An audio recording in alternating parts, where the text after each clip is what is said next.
الفقه بيدك عيش معاه يصوم راعاة وسرور اتعلم. Ya, silahkan lanjut. Faslun fi subuti Ramadana.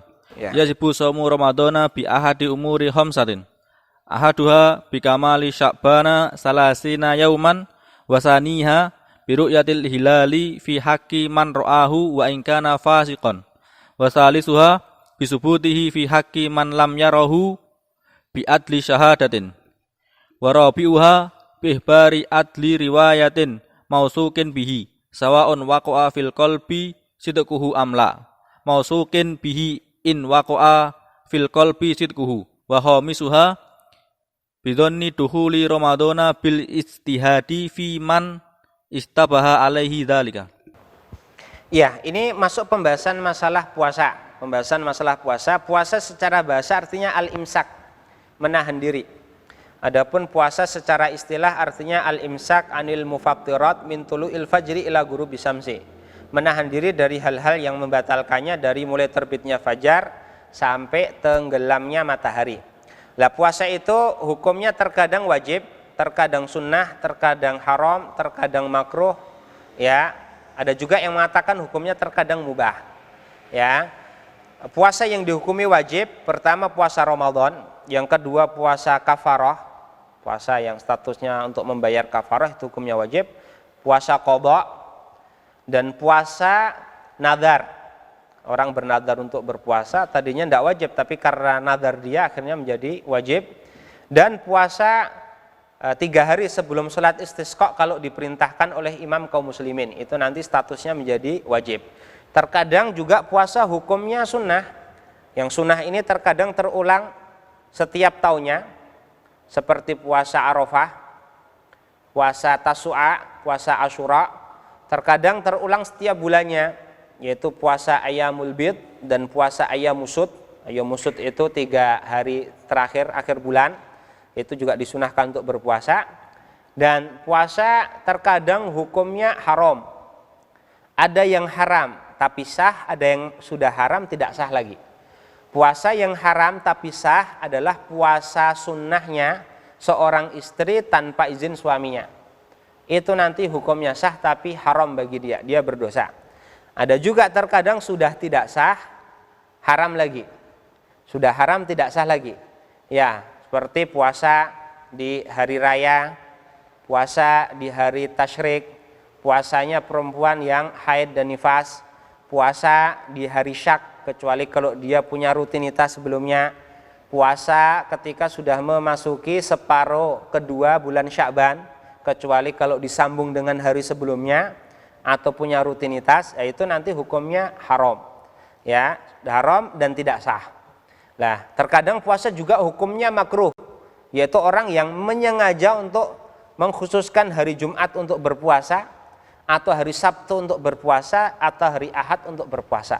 Kalau 3-3-nya malah puasa di 3-3 harinya tidak masalah, atau di 2-2 harinya tidak masalah. Tapi kalau sendiri saja, 1 hari saja, dia milih Jumat, kalau enggak ya Sabtu, kalau enggak ya Ahad, maka itu hukumnya makruh. Karena konon Jumat hari raya mingguannya kaum muslimin, Sabtu hari raya mingguannya orang Yahudi, dan Ahad hari raya mingguannya orang Nasrani, seperti itu. Dan terkadang ada yang puasa yang hukumnya mubah, tapi sebenarnya dia bukan puasa, artinya orang sekedar orang tidak makan dan minum saja. Misalnya untuk diet atau untuk apa, yaitu hukumnya mubah-mubah saja. Seperti itu. Ya, di sini puasa Ramadan. Ramadan diambil dari kata romdo, artinya panas yang membakar. Dinamakan bulan Ramadan karena pas orang Arab pengen menentukan nama bulan, ngepasin dapetin bulan ini bulan yang sangat panas sekali. Ya, terik mataharinya sangat menyengat, makanya dinamakan Ramadan. Konon juga karena Ramadan ini membakar dosa orang yang melaksanakannya, sebagaimana api membakar apa yang dia sentuh. Seperti itu. Lah, masuknya bulan Ramadan di sini ditetapkan dengan salah satu dari 5 perkara. Yang pertama bikamali Sya'ban 30 yauman. Dengan sempurnanya bilangan bulan Sya'ban 30 hari. Artinya hari ke-29 kalau dia melihat hilal dan ternyata hilal belum kelihatan, kan harus digenapkan 30 hari. Setelah itu maka orang yang satu matlak tidak boleh tertinggal untuk tidak berpuasa. Keseluruhannya harus berpuasa. Ketetapannya berlaku pada keseluruhan kaum muslimin yang ada di matlak tersebut. Ya. Yang kedua dengan melihat hilal sekalipun yang melihat adalah orang fasik, dengan menyaksikan hilal dengan mata kepalanya langsung. Ini mau yang lihat agamanya baik atau yang melihat ini orang fasik, bagi dia pribadi sudah wajib untuk berpuasa. Meskipun nanti pas dia lapor ke pemerintahan dia ditolak persaksiannya. Nah, seperti itu. Yang ketiga, bisubutihi fi hakiman lam yarahu bi adli syahadatin. Kalau sudah ada satu orang yang melihat dan orang tersebut memenuhi syarat-syarat persaksian. Syarat-syarat persaksian itu diantaranya pertama, tidak melakukan dosa besar. Yang kedua, tidak terus-menerus melakukan dosa kecil. Yang ketiga, dia laki-laki. Yang keempat, merdeka. Yang kelima, rasyid, yaitu orang yang sudah bisa mengurus dunianya dan urusan agamanya. Yang keenam, menjaga muruah ataupun etika. Yang ketujuh, orangnya peka.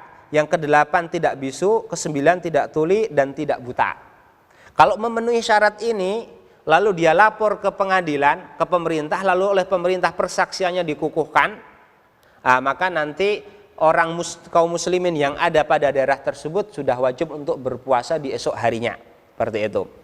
Yang keempat, bi ikhbari adli riwayatin mawthuqin bihi sawa'un waqa'a fil qalbi sidquhu amla. Ya, ada riwayat atau informasi dari orang yang memenuhi syarat periwayatan dan terpercaya, baik hatinya membenarkan atau tidak. Atau dengan informasi dari orang yang tidak terpercaya namun hatinya membenarkan. Artinya ada orang yang memberitahu dia, oh besok itu bulan Ramadan. Dan orang tersebut orangnya memenuhi syarat-syarat periwayatan. Syarat-syarat periwayatan sama dengan syarat-syarat persaksian. Hanya saja tidak dipersyaratkan harus laki-laki dan harus merdeka. Boleh perempuan dan boleh budak. Kalau sudah ada orang yang memberitahu kita tentang tadi bulan Ramadan, maka kita, kalau orang tersebut memenuhi syarat periwayatan, maka kita harus mempercayainya. Ya, maka kita mempercayainya. Atau kalau orang tadi, orang yang ghairu mawthuq, orang yang tidak dipercaya, maka dilihat. Kalau dalam hati kecil kita membenarkan, maka kita juga sudah diwajibkan untuk berpuasa. Seperti itu. Baru yang kelima, bidzanni dukhuli Ramadan bil istihadi fi man ishtaba alaihi. Orang yang sama sekali tidak memiliki akses untuk mengetahui bulan Ramadan, maka dia harus berusaha sekuat mungkin sampai dia menduga kuat bahwasanya puasa yang dia lakukan itu sudah tepat bulan Ramadan. Cuma nanti misalnya orang di penjara, tidak ada yang memberitahu dia ini permulaan Ramadan, ini akhir Ramadan. Ya sudah, dia kira-kira nanti dia puasa sebulan, nanti dilihat. Kalau ternyata jatuhnya sebelum Ramadan, puasanya tadi itu masih Sya'ban, dia sudah berpuasa, ya maka nanti puasa tersebut tidak dihitung sebagai puasa Ramadan. Nanti kalau dia tahu dan sadar bahwasanya itu tidak ngepasi Ramadan, dia harus mengqadha lagi. Kalau pas Ramadan ya syukur alhamdulillah. Tapi kalau ternyata sudah lewat Ramadan dia baru berpuasa, maka itu sudah cukup menggantikan puasa Ramadan, karena nanti dia dianggap sebagai apa? Sebagai qadha, seperti itu. Nah, ini dia. Nah, ini terkait dengan subutu Ramadan atau dengan apa tetap masuknya bulan Ramadan, seperti itu.